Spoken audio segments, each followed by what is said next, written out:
Hello and welcome to this week's episode of Quicc Gains, where we are joined by the illustrious Claire Tilmont.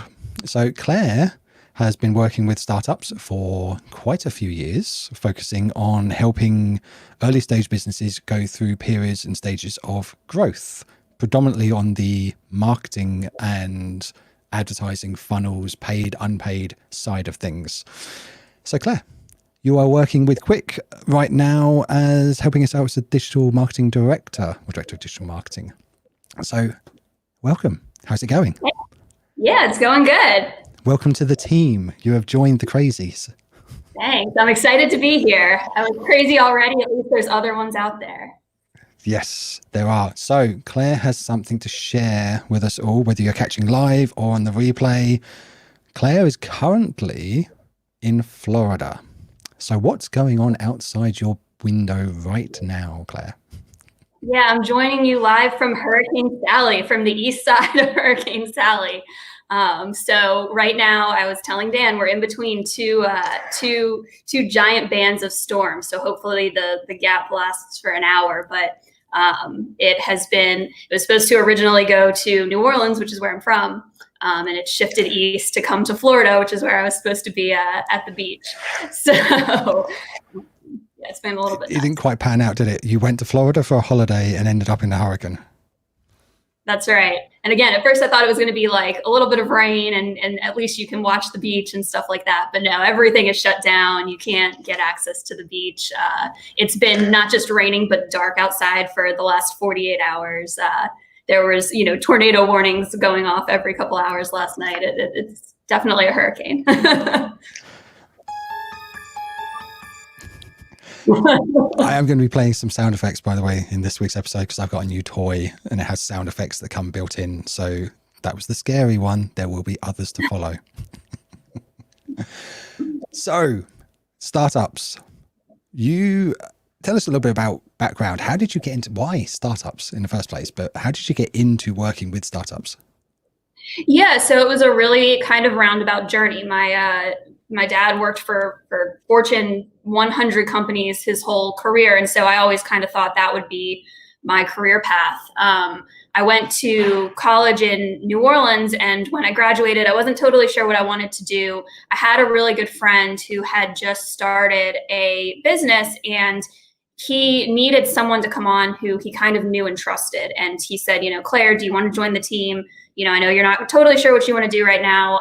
And so I started working for him in that capacity. And it was a team of, I think we were 5 when I came on. So I did everything from, payroll to answering the phones to managing strategic relationships and all of the marketing efforts. And I found out I really liked it. And so from there, I knew I kind of wanted to stay in New Orleans. There's not a lot of huge companies there where you can do some of the things that you can do working for growing companies. And so as I was kind of progressed through my career, I started working with bigger and bigger companies, helping them put growth metrics in place and helping them get to where they wanted to go. And I just loved it. I love that you can make an impact. I love that, people are energetic and flexible and have like a zest and vision for the future. It's a super fun group of people to work with. I have found similar with startups. It's there is that energy, isn't there? Yeah. And for a long time, I thought it was because startups tend to have a short runway, i.e., they don't necessarily have as a business long to live until they actually make a success or not of the thing. But I did find that over the years, I'm not sure if you found the same, that it's less about the runway and it's more about just the type of person that actually starts a business in the first place. There's this a particular breed of person and it takes a different mindset to make that shift, doesn't it? Yeah, I mean, it definitely does. I think you have to be really, brave, and you have to, have a passion for something, and that's always infectious. Yeah, totally. So let's talk startups. If you, and we're going to jump into right into the tactics and the education and the sharing of the value with this one. So let's use Quicc as an example.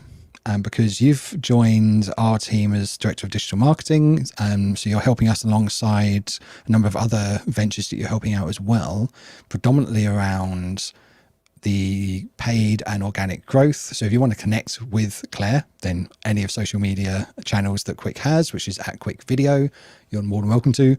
She's running all of that for us, but she's also helping us out with funnels as well to accelerate and help effectively hasten our growth as a business. So where would you start with businesses like us? Obviously, I know the answer to this question because we talked about it, but where would you start with businesses like Quicc who come to you and say, we need a little bit of help to accelerate our growth?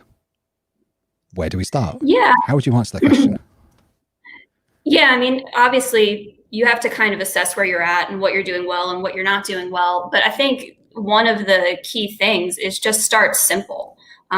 You start with the channels that you're already doing well at. You start with the channels that are natural to you. And I always kind of direct people to things that can be done relatively easily. I think, quote unquote easily. Everyone thinks marketing is easy, but it's not. But for example, Quicc has a plethora of video content out there, and there's a ton of ways to repurpose that content on social media, in email campaigns, in digital ads, in all sorts of channels. And so instead of trying to reinvent the wheel, I think it's really good to start getting into what can we do easily, what can we start putting out there, what can we start testing. And then the other thing I really like to kind of focus on is where can we get some quick results? Where can we get some quick data? Where can we get good feedback from potential leads to see what's working and what's not? Because I think, when you start off, there's this idea of like, I'm going to hire a marketer and we're going to get going and get 100%, growth and amazingness, right away. And there's some kind of like specific formula you can do. And I think if you can, see kind of what's working and what's not early on, that's the most valuable data you can get, especially starting out. So we're looking for quick wins. No pun intended. No pun intended. And a rim shot. I do love my music, my sound buttons right here. I think Mike's probably going to tell me to go offline. Doing that. So you're right. I mean, at what point does a business, you think? I mean, we got there very quickly, especially during lockdown. As you know, I mean, our growth went nuts, like through the roof during lockdown, because everyone's shifting online. Everyone can stand out from the crowd. How do they make their social presence stand out and beyond and outshine the competition? So we had a massive ton of new signups coming our way. And obviously that meant for us problems with resource, with time, with our team getting stretched. And, we were stretched quicker, or sorry, more than we could speedily add resource into the team. So now you're here, great. So that's happy days. It's like slightly less sweating for the rest of us. But at what point do you think a business should consider, or what metrics should it look at to consider getting more resource on board to help them with this growth? Yeah, I think you've got to look at, again, like what channels are working. And so another thing I kind of tell people tell people, or tell them to at least think about is like, you can do a lot of things, but you should try and do one or two things really well. So it can be focusing on, growing your Instagram following and getting them to convert to email lists, or it can be, trying to do all of your social media channels, but really getting on Twitter and figuring out who the target leads you want to go after are. And so I think you start to look at that. I think you start to say, like, am I generating enough traffic and revenue through those primary channels, or those things that I'm really good at? And then where do I think we can also continue to build and continue to bring in new leads? And before I worked for several groups and then kind of went out, quote unquote, on my own and started doing marketing for other groups. And before I did that, I was working on a team of, it was a 250 person company with a team of 5, kick-ass, really good marketers. And we still couldn't get everything done. And so I think as well, people tend to say like, oh, I don't have enough time, I'm not doing it well enough. The truth is, there's an infinite number of things that everyone wants to be doing. And so you just have to do it the best you can and keep plunging ahead and keep pushing forward. Joe, I find similarities with this myself sometimes. I mean, as a parent, we had to get, well, we used to drive a hatchback. It was a Ford Focus. I don't know if you had Ford Focuses in the States or whether you call it something different, but it's a Ford hatchback, 4-door family type car. And we've had both of our children were with that car. They, car seats, baby seats, toddler seats, car, bikes in the back and everything. And we thought, you know what? When we got a new car, we thought we'd get an estate because we'll grow into it. And we still fill the trunk, because, American. So the trunk, the boot, if you're in my side of the pond, it's still filled to the brim. And I'm like, where did all this extra stuff come from? Like, we never had this before. Why is it in the boot all the time? But it's very, very similar, I think, to teams, right? It's, you'll always find a way to fill the time with stuff you probably don't really need, really. And there's always going to be those ideas at the back of your mind that's like, I could be doing this. And I think the trick the trick is trying to figure out which of those to go for. And at least in my experience, the solution is just picking 1 or 2 of them and going for them and sticking with it. It's easy to say, or you can fall into the trap of like, oh, I should be doing this and this and this and this and this. But I think you kind of mentally have to say like, I could be doing this, but I said I'm going to focus on this. I'm going to try and do it really well. And then once I do it well, I can bring on a resource maybe to do it for me, and then I can kind of go figure out the next thing. I must try. I think I've got to try having that conversation with my wife and say, why do we have buckets and spades in the boot that's half filled with sand, yet we live an hour and a half drive away from any beach? We did the same thing with the house. We started out at 900 square feet and somehow managed to fill like twice of that. And I have no idea with what, but it still seems crowded. So that leads to an interesting question. Whether you're talking to the founder of a business or whether you're internally speaking to the leadership team of a more established, larger team, how would you approach the conversation of what you're doing right now isn't very effective, but without being, kind of treading on toes or offending anyone in too many ways? That's a tricky one, isn't it? It can be a tricky one. And I think it kind of depends on the founder, right? Or the boss or whoever you're talking to. And we're lucky with Mike, aren't we? Yeah. Mike has been great. He is always open to suggestions and stuff like that. But I think if you're approaching it in a difficult or trying to go into it and saying, maybe you could be doing things better, that's how I would approach it, is instead of saying this is bad, you say kind of, maybe you could try doing it this way, or in my experience, I'll do it this way. And I've, worked with some difficult CEOs, and I've had, things where I've said, maybe we could do this and try this better this way. And they've said, no, we definitely want to keep doing it this way. And that also can be a hard thing to swallow, but it comes back to just kind of buying into it and saying, okay, well, maybe they want to put out this promo campaign that I disagree with, but we just got to run with it and make it work, And then when the data doesn't show that they're right, then very delicately suggest the plan B. Yeah, or be able to incorporate some of the things that you think will work into the things that you don't, and maybe you can incrementally improve over time. And I think too, when you're starting out with something like that, building trust is a big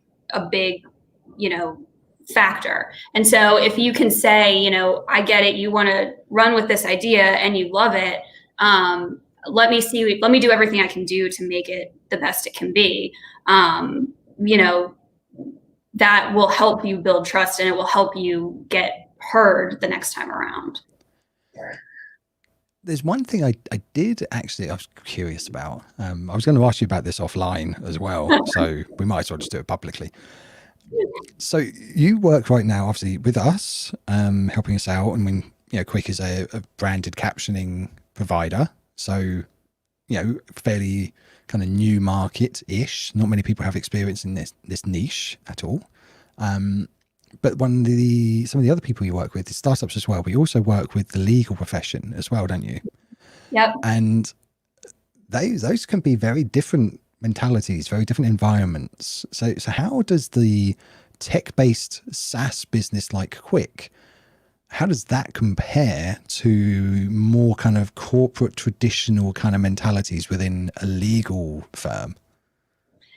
So I will brag on the legal firm for a little bit. I'm very lucky because I work with a group that works with startups. And so one of the reasons that I went on with them and that they wanted me to go on with them is that I had, you know, done some work with startup groups before. They'd seen me put marketing, not just like strategies in place, but programs in place that, you know, you could hand off to someone else and they could kind of run with them. And that's kind of what I was doing before that. And that was what they wanted. They wanted to say, you know, okay, we want you to put a digital strategy in place that eventually you can move on from, and we can hire someone else to run it. And eventually, you know, these different things. So I've been very lucky because the leadership there has been very forward thinking in how they go about their marketing. They're big believers in content marketing and just putting in different strategies that traditional law firms don't do. That being said, yeah, lawyers, you know, you have to kind of convince them, trying to get, you know, it's funny because with lawyers especially, you can talk to them and they can talk impromptu about anything for, you know, hours and hours on end. They'll keep talking, but trying to convince them, like, this is why we've got to, you know, write the blog post. This is why we've got to send it out to the clients. This is why we've got to keep putting it in front of people. It just takes a lot of prodding. I mean, I think I'm lucky in that my lawyer, I mean, she's in the UK here. She's like the anti-lawyer. She really is. She left corporate law, and she did pretty well there, to be fair. But she left there, and the pure focus was to do the opposite of what corporate law traditionally does. And she set up her entire business, her agency, boutique, whatever you want to call it. She set the whole thing up to do the opposite of what she was taught. And she's actually doing quite well, funny enough, working with startups. So it does work. But if you talk to her about, I mean, if you talk to her about some of the things you alluded to there, she'll roll her eyes, and if she doesn't come out with some colorful language, which we probably couldn't repeat on this channel, I would be amazed. She's like very, very anti-corporate. So well, it's funny. So, it does work because a lot of people aren't doing it. So, and I think that is something you can kind of echo too across industries. I mean, in marketing and stuff, because people are a little bit more in tune, there's a lot more, you know, people who are doing things that are newer and fun and stuff like that. If you talk to attorneys, if you talk to someone who's recorded a video and put it up on YouTube, they almost all say it works, but they're scared to just take the first step and to put it out there. But I do think that it works, especially something like that, where it's, you know, no one really wants to hear that much about, you know, your corporate contract or whatever it is. So having someone who can be personable and talk about it, I think really is a differentiator. I mean, this is one of the things I wanted to dig into with you, was specific tactics and specific methods to kind of like grow from, you know, an unknown to a known entity as a business and as a brand, and I want to dig into all of that. But you just touched on something there, which was one of the things I always remember when I talk about my own lawyer, and one of the things that she she's pretty well known for actually is taking terms and conditions and privacy statements and all that kind of stuff. And I think one of the ones she showed me was about 6 pages long, and they're all like 6 pages of legalese that, let's face it, no one actually reads because no one understands it after the first paragraph anyway. But she consolidated all of that into about 5 paragraphs of 1 page, which anyone can understand. Right. And as soon as she did that and she put that out into the market and said, look, we went from this to this, you can do it, and it is legally binding. I remember so many people just came to her and said, how do you do that? Can you do that for me? And she was flooded with people who want her to be the anti-lawyer. So do you think standing out is a good place to start? Absolutely. I think standing out is a good place to start. I think one of the biggest things I've learned at the law firm, right, is, and I think it can be applied to every business, is that, there's, one way to do a contract, or let's just say there's a way to do a contract, there's a way to do it right, but you can, do different things with it. There might be certain terms and conditions that need to go in it. And where I'm going with this, I'm not going there well. Where I was going with it is, I think you have to take. I like journeys. It's fine. Well, I started off with a bad example and then I was trying to work it in and it wasn't quite working. But I think being able to take a stand on something beyond just saying like, okay, in your terms and conditions, you need to have a privacy policy, you need to have a whatever. Being able to say, to have a privacy policy and it should be no more than 2 paragraphs and all of the sentences should be understandable. Like taking a stand on something like that and bringing a little bit more knowledge to it, I think that's how you set yourself apart. And I think that's what provides real value. And you can say it in the, so for the firm, like people come to us because we know how to write the legal documents for deals. But what they really come to us for is we've got the experience and the expertise of how deals should be done and how they shouldn't be done. And I think it's kind of the same thing with, you can apply it to marketing. You may know how to put together an email, but you have to have the experience to know, this is the kind of subjects you should talk about, and these are the kind of subjects you shouldn't talk about. This is where you should put your offer in your sales funnel. And people may disagree about that, but I think being able to take a stand and have an opinion on things is a really good way to stand out. And I mean, that is, well, let's face it, this year has been on many, many levels an interesting year for that. There's been various movements, there's been various other things going on, pandemics not only. It's been an interesting year for people taking stands, and I've got to admit, it is it's a difficult path and difficult road to balance, isn't it? Because I mean, funny enough, I was having the same conversation. I think it was my wife or was it my brother?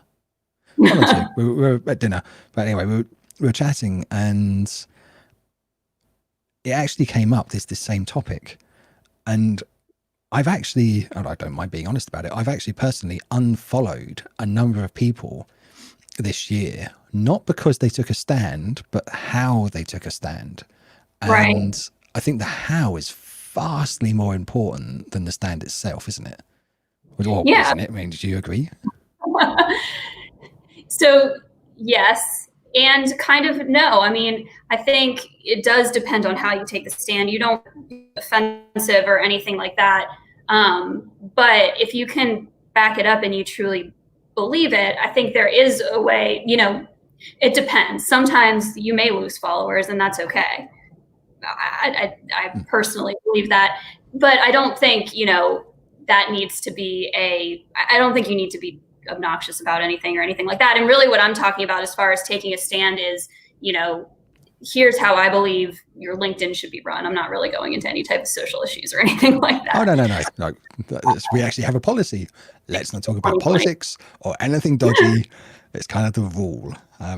But yeah, I'm just saying it's I think in that example I gave, it was, and again, without mentioning the topic, it was someone took a stand, but they took a stand. And in the case of the people that I unfollowed, just to give that a bit of context, I unfollowed them not because they took a stand, because freedom, you're entirely welcome to your choice. I mean, that's entirely up to you.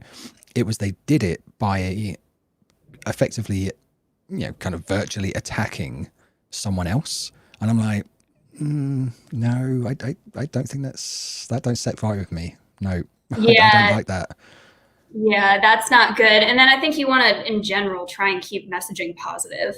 And it kind of goes back to like, how do you tell the founder maybe their idea is not going to work? It's not, what you're doing is wrong. It's, here's some other things to think about. Here's some other context. Here's some experience that we have that you may not know about. And of course you don't know about it because you're not, doing this day in, day out. But here's, another way you can go about it. I like the fact that you err on the side of positivity as well. I mean, I think that's lost in a lot of businesses. They focus on the negative. I mean, let's face it, the media. I mean, Christ, I get everything's doom and gloom, as my mum says whenever she reads the newspaper. But I think I think the world needs a bit more positivity out there.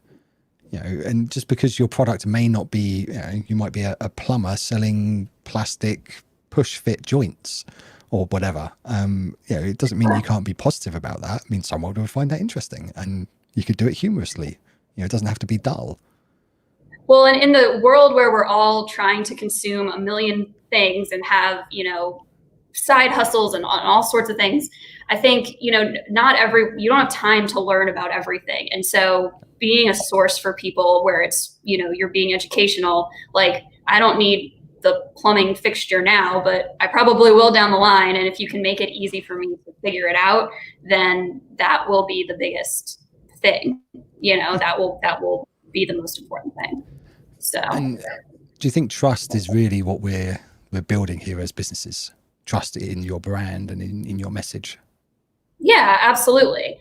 And yeah, absolutely. I think that is, again, same thing with trying to figure out the founder. You have to build some trust among your consumers. And, I think as marketing has evolved, putting out more and more information is one of the best ways to do that. I'm a big fan of, you tell people as much as you can up front. It's really easy to say things. It's hard to execute on them. So you want to put as much information out there as you can. So let's dig into the joyous topic of the how.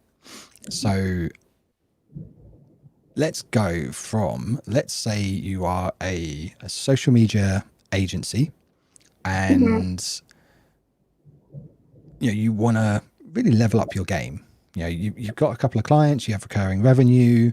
This will resonate with a number of people, certainly within our world.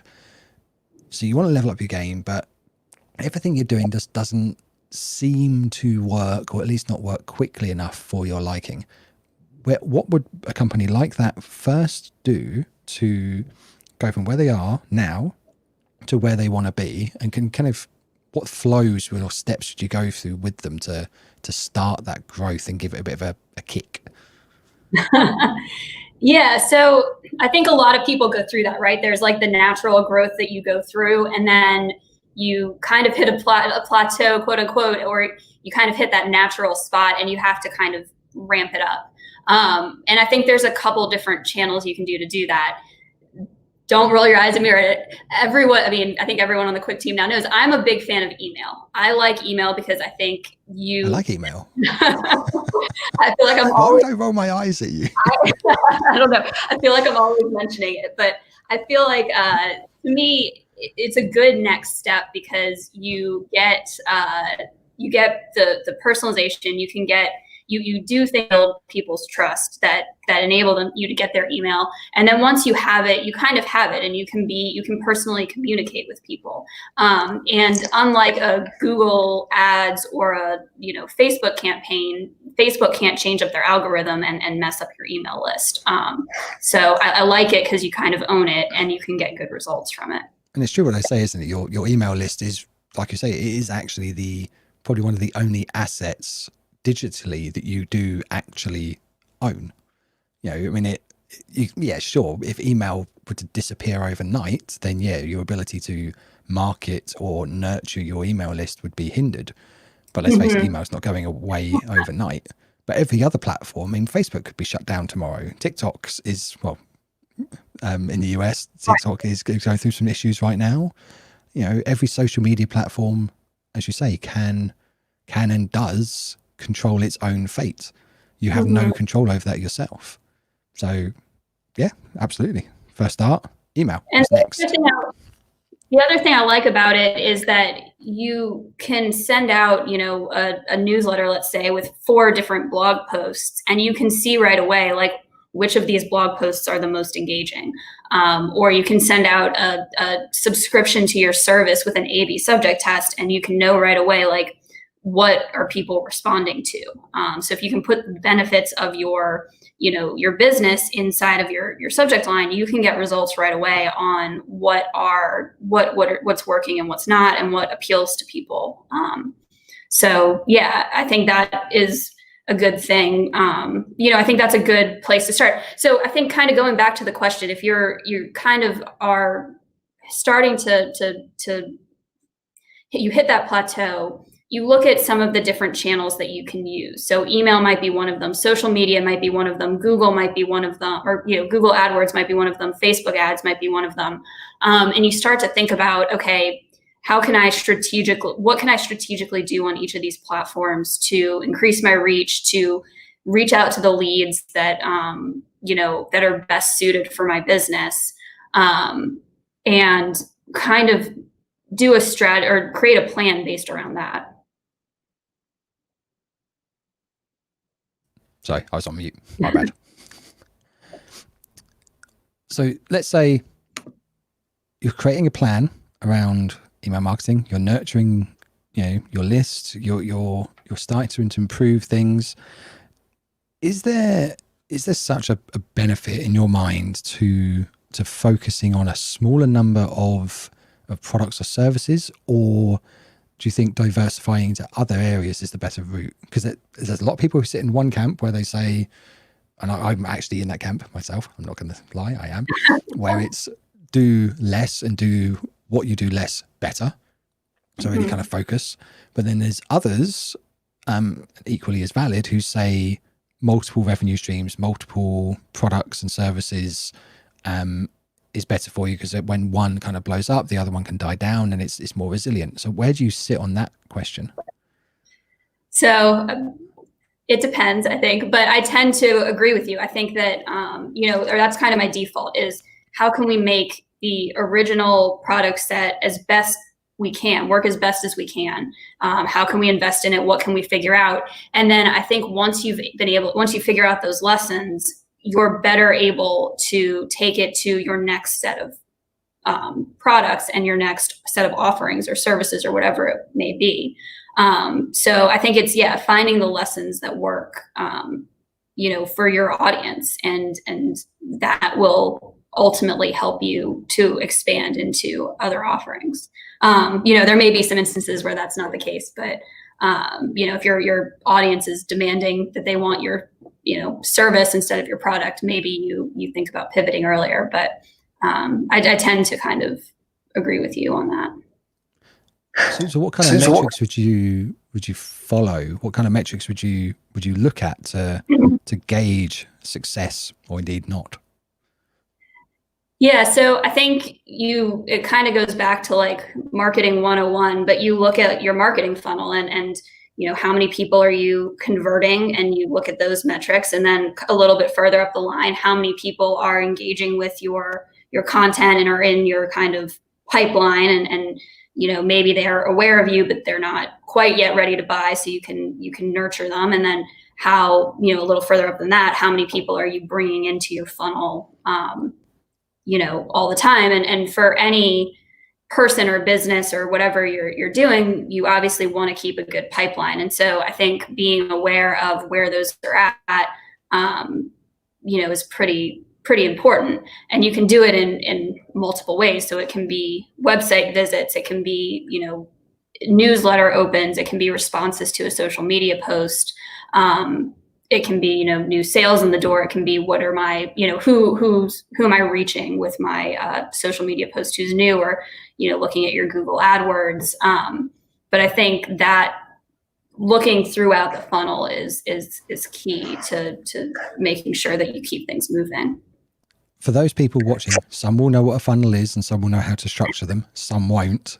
In very kind of, not so much basics, but simply explain what a funnel is and how to actually create one, and the different stages within it. Because you mentioned a bunch of things about funnels there. For those watching either live or on the replay, what is a funnel? How does it work? And how would you build it? Yeah, so your marketing funnel is essentially, I mean, putting it down to the basics, is how someone comes to know about your business, engage with you, and then ultimately become a customer, make a purchase decision. And so how I would go about building it is you start with your conversion points. So that's where people actually buy your product. So if you're, you know, a shoemaker, it's where people purchase your shoes. It's the button on your website. It's the store that they're coming into. It's when that transaction takes place. And then once you know your conversion points, you want to think one step above. So what does someone need to do before they purchase my shoes? So, you know, maybe they want a new running shoe. And so what are they considering when they're, you know, purchasing a running shoe, and how can you get in front of them before they make that decision? So when they're educating themselves. So that's kind of the next step, is you want to create, well, I guess the next step up from that is you want to create kind of product specific content. So what makes, you know, Nike's running shoe different than Adidas's? And, you know, maybe it's the shoelaces, maybe it's the cushioning on the heel. And then kind of one step up from that is the education. So, you know, do people, you know, someone's foot is hurting after they go for a walk. How do they solve that foot pain? And so you're looking at what are your customers' needs as they go through buying your product, and how can you create content and next steps to kind of help guide them to your product. And I think that's one of the kind of key things when you talk about funnels, is making sure your customers always have a next step to get down to your product. And as you kind of look through that, we can talk about, you know, some more specific strategies on that if you want to. I don't know. Go as deep into that topic as you wish, because I know it's your jam. But so you are more than welcome. Yeah, I think that, you know, you do that by some ways you can do that is by providing offers, or providing you know, things like white papers, or incentives that help take someone from the educational piece to the product piece, and then ultimately from the product piece to the conversion piece. So yeah, I think, like I said, those are some of the ways you kind of do that. So you talked about like freebies, lead magnets, whatever you want to call them. What makes a good lead magnet? In my opinion, it's something that is... Actually, in my opinion, not yours. I'm kidding. Yeah, I think it's something that's concrete and usable. So I like actual things. So here's a template for writing your resume if you're, you know, in a job thing, or I like things that have data to back them up. So, you know, here's a study on, you know, the startup market in Missouri versus Louisiana, or here's a study on, you know, branded captioning versus non-branded video captioning. I think, you know, being able to kind of make out the case and do that, it gives people something tangible that they can act on. And I think that's really the key to a good lead magnet, is you want to give people something that they can act on after they've read it or consumed it. So really, you're looking for the quick win, or for the data which they can then use in their own content or in their own conversations that they can effectively use themselves, something they can implement straight away. Absolutely. And it gets a little bit overused, but you want to provide value. So I guess it can also be funny, inspirational, educational. anything like that, anything that can impact someone and change the way that they're doing things, I think can make a good lead magnet. You see, I do have a button right here that says laughter on it, and I'm resisting the urge to press that button. But that would have been a perfect opportunity, wouldn't it? Yeah, just do it. Get it out of your system. Okay, I'm going to press it anyway. Sorry, I am going to stop playing with the new mixer I've got at some point. Possibly next month. In the US, total side tangent, but NFL football just started and they can't have any fans. And so we were, a group of friends and I were like laughing about how they have these like soundtracks in the background of like crowds cheering and stuff like that, even though there's no one there. And that's what this kind of reminds me of. It's like you should be the DJ of the NFL games. I'm going to... Sorry. If Mike's watching the replay of this at some point, he's probably going to hate me. Okay, so we're talking about funnels. We talked about lead magnets. Now, conversion, and at what point do you convert people? Now, you mentioned earlier that people will be at different stages of the funnels, and you do different things at different stages, depending on that stage of the funnel. Someone's buying journey, I guess we could call it. So, so how would you nurture someone from one stage of a funnel to the next, and how would you identify them? So I think you want to set up some kind of an action that they can take that lets you know that they're moving from one stage of the funnel to the other. So some examples can be like if they click on your educational content on social media or in your email and they browse your website, that may be an indication that, okay, they're interested in what I'm talking about. Maybe I need to put some product specific content in front of them. And I think there's an experimentation aspect to this. So you kind of have to see what works best for you. So for a long-term buying decisions or bigger buying decisions, it's a longer funnel. You require more education on both the educational and the product front before you get to a buying decision. If it's a kind of a quicker thing, you can put, conversion points within your educational funnel. I think a lot of people, for a long time, the conventional wisdom with email was you email every week or every 2 weeks, and because you don't want to annoy your customer. And I think now people are starting to come out with these studies that say, actually get in front of your customer as much as possible. As long as you're doing it well and providing good content, they're less likely to unsubscribe than they are to purchase. And so, especially in kind of the e-commerce retail space, people are putting out, they're finding that people unsubscribing from their emails because they're getting more of them, it doesn't outweigh the amount of extra purchases that they're getting from doing that. I think you can probably apply that across channels, especially we're all so used to having media coming in and out, and it's so hard to get people's attention. I think the more times you can get in front of someone, the better. See, interestingly, I mean, you're just alluding to so the changes in email marketing behavior, or at least the audience of email marketing behavior. One of the things that I read fairly recently, actually, and you mentioned this earlier, about A/B testing. And very similarly, and again, it very, very much depends upon the market you're in and the audience, because obviously, no one market is the same. But the guy who wrote this article, he actually did almost like a scientific study all about A/B testing. And I can't remember the life, but to be fair, I don't even understand it. But he gave this equation using symbols that I don't even know how to read, about how to actually work it out, because let's face it, he was a mathematician. But what he did was that he did a number of tests, A/B testing email, so in email marketing, but he changed nothing at all in A and B. So he sent out exactly the same email, but he didn't change anything. And I'll see if I can dig it out and I'll stick it into the comments if anyone's interested. But it's a really interesting read, because what he found was that A/B testing, depending on market, obviously,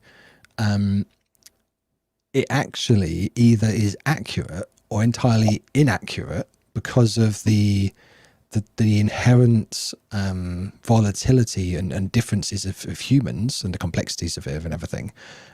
What he found, and he worked out this formula, was that A/B testing only works when you go over a certain amount of audience, where it actually counters the inherent volatility or inaccuracy of that number, if that makes any form of sense. It did kind of confuse my brain. I had to read it twice, and I'm clearly already confused. I think I know what he's getting at there. Like, you have to get past, the initial human response of opening or not opening something, essentially, right?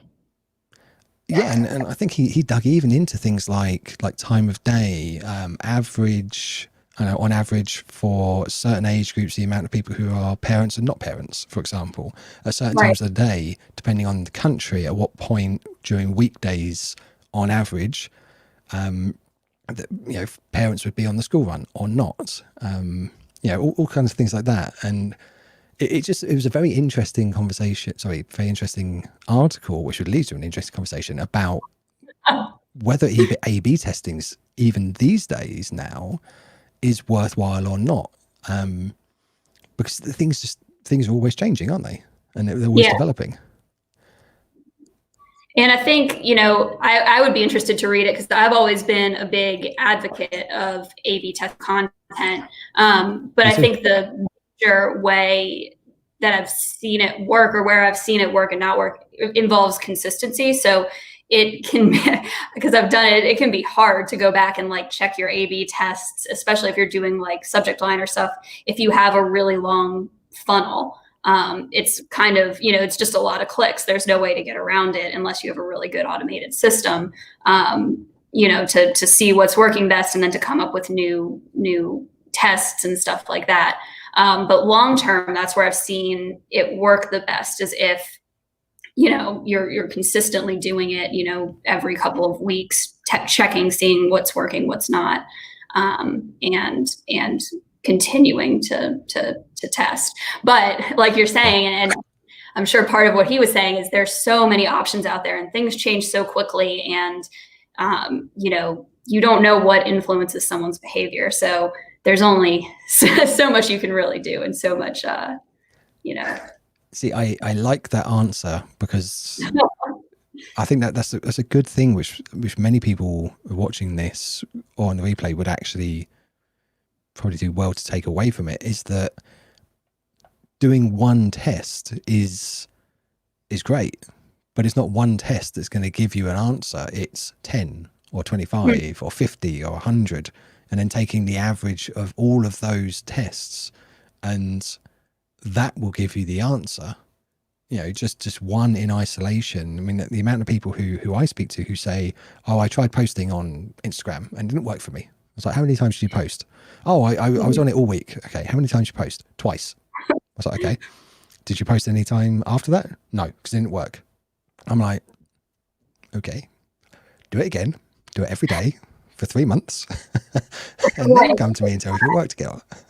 And it's easy, I mean, for everybody to let those things fall off the wagon, especially if you're not seeing immediate results. But yeah, I think that's the other thing with testing, and like you're saying with Instagram, even if it's a 0.5% difference, you kind of have to just trust that number and say, even though I'm just getting 0.5% more, I'm gonna, go with the results and the data, and try and do it. And then I think the other thing that can be helpful, especially with the A/B testing, is having some goals in mind, of saying, okay, well, I've got a 10% conversion rate or a 10% open rate on my conversion email. I want to get that up to 13, and it may take 6 months or a year, but I know that when I get that from 10 to 13, it's going to make it so that I'm getting 10 more leads every time I send out this email, or 10 more purchases every time I send out this email.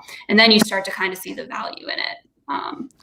But it's an exponential curve as well, isn't it? It's not a linear one. It's not just like a straight line up you go. It's, like you say, you could be starting with an increase of 10 people, which is great. But then over the course of that year, your email list could go from 1,000 to 10,000.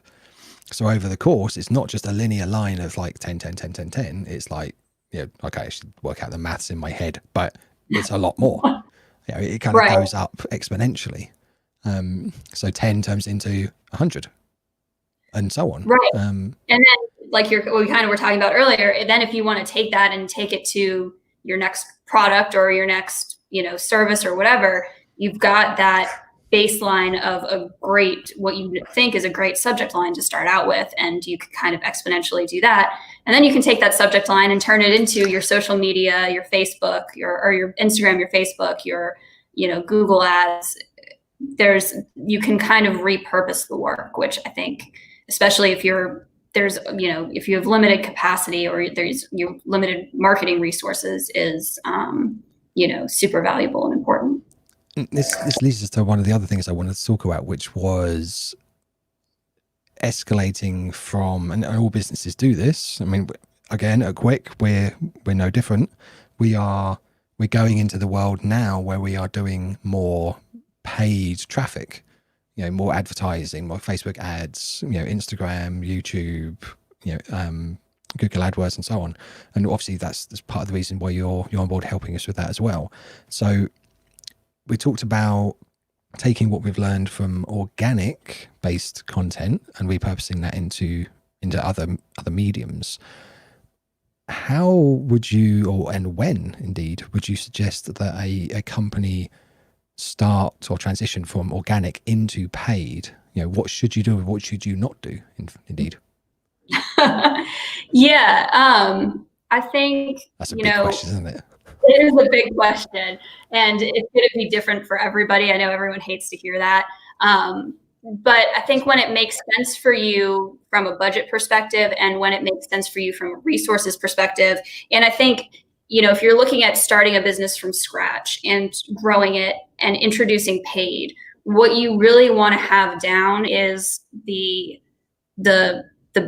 kind of unpaid part of it. So when people go to my website, do they know where to click? Are they, responding to my sales page? Are they,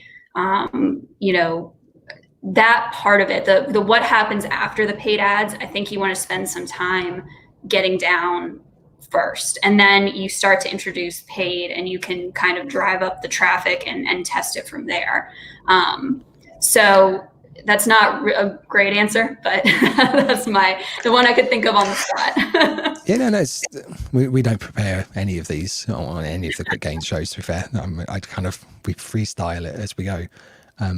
But I think I'm in the same boat as you in that the way I always explain it, and it's very similar to how you just did, was that your paid traffic is basically an amplification of your organic traffic. So, if the way I explain it is that if your organic traffic isn't generating you business, then no amount of ads that you're going to be driving behind it is going to change that.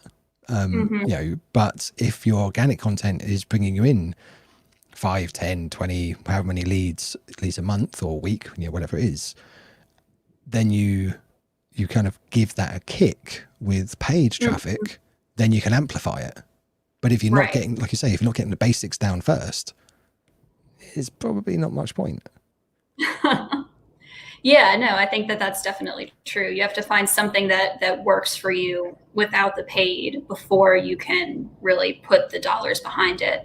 And if you're trying to figure out the what works for you while you're trying to figure out the paid, then you're just introducing another variable into the equation, and it can add up real quick. Interesting. Although there is something to be said for paid traffic for testing hypotheses, isn't there? Yes. Yeah, I definitely think so. And, in the part of the, it depends, I think that can be actually a really good way to test hypotheses, because you have, like you said, you're getting that boost and you can, see kind of what's working and what's not. You get very quick answers. Mm-hmm. No pun intended. No pun intended. Quick sales, quick answers. We're all about it here. Exactly. Last time for that, I promise. So like you were saying, with the the testing, and especially, like, I'm sure you've worked with startups like this as well, same as I have, is that I think the mindset shift and let me know if you agree with this, the mindset shift that a lot of founders have to kind of make at some point is that a lot of them go into their marketing thinking, I'm going to put this out there, I'm going to try and sell a thing, I'm going to kind of build this product, I'm going to kind of find an audience, but they kind of do it backwards. And getting them to make that shift from paid traffic for sales is one thing, but paid traffic for testing and validating an idea is a different thing. You know, they're not the same thing. You know, so, Right. and a lot of times people are saying, well, I run Facebook ads all the time. It's like, what are you trying to do? And like you say, with the goals, you know, exactly right. It's your goal for one thing is testing hypothesis is entirely different to generating revenue. But often I think people struggle with keeping the two separate. Did you find that? Yeah, I think so. And I think also, especially when you talk about funnels, seeing the long-term gains of traffic and, you know, why an email address now can turn into a sale later is really important to kind of explain up front and to keep in mind. But yeah, I definitely agree with that.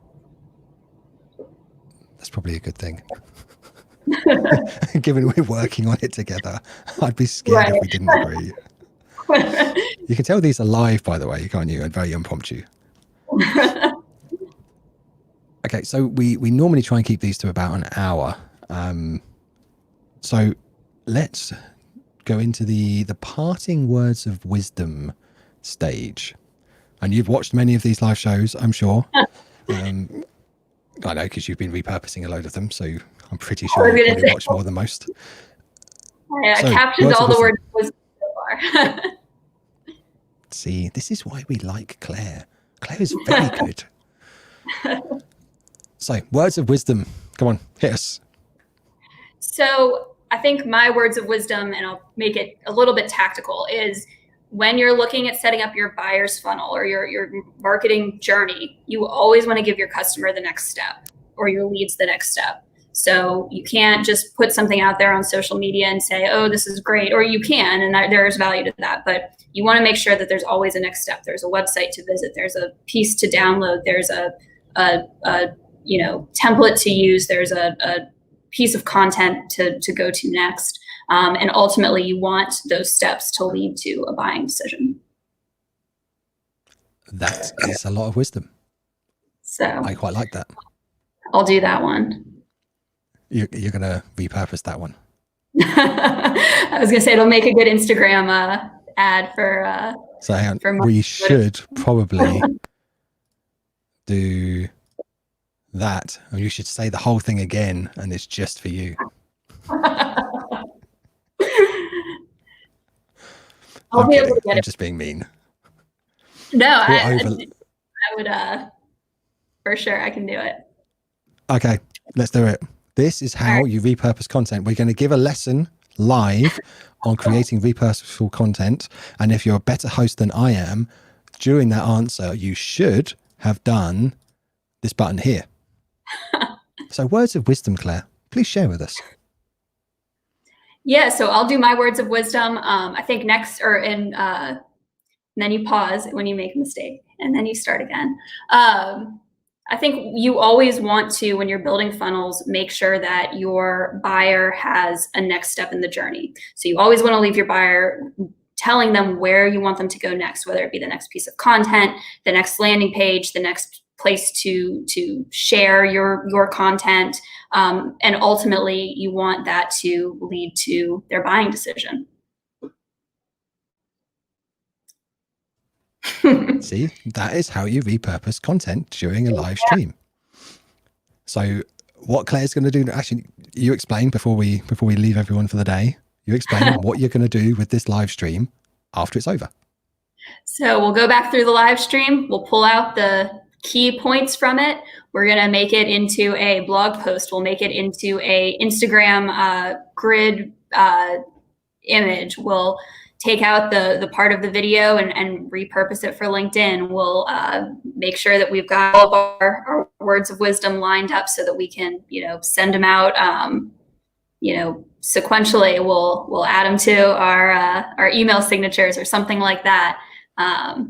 Also that everyone out there can learn a little bit more about marketing. We didn't really talk about how to use video with marketing, which could be a whole nother live stream. But that kind of will give you some context into how to supercharge your videos. And ultimately, you should caption your videos too. Exactly. I'll tell you what, the next one where we talk about video marketing, you can interview me. How about that?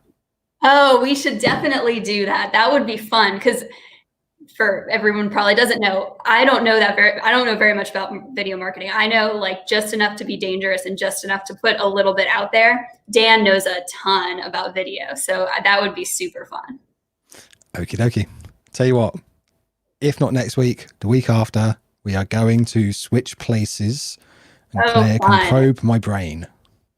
All right. I wonder if I can actually switch. Yes, I can. Yes. There we go. There's a new feature that StreamYard,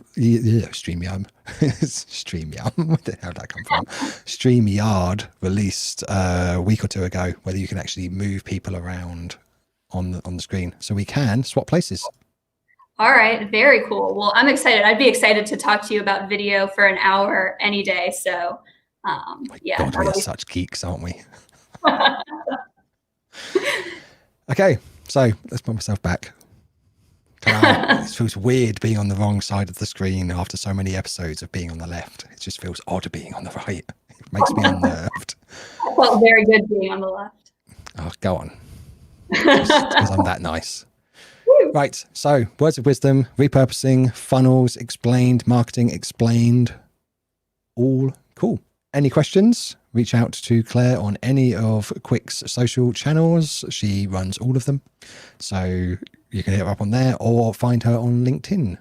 She looks the same here as she does on her picture of LinkedIn. She's not one of those people that look completely different. She looks the same. So, right. Thank you for joining, Claire. Any last words before we depart?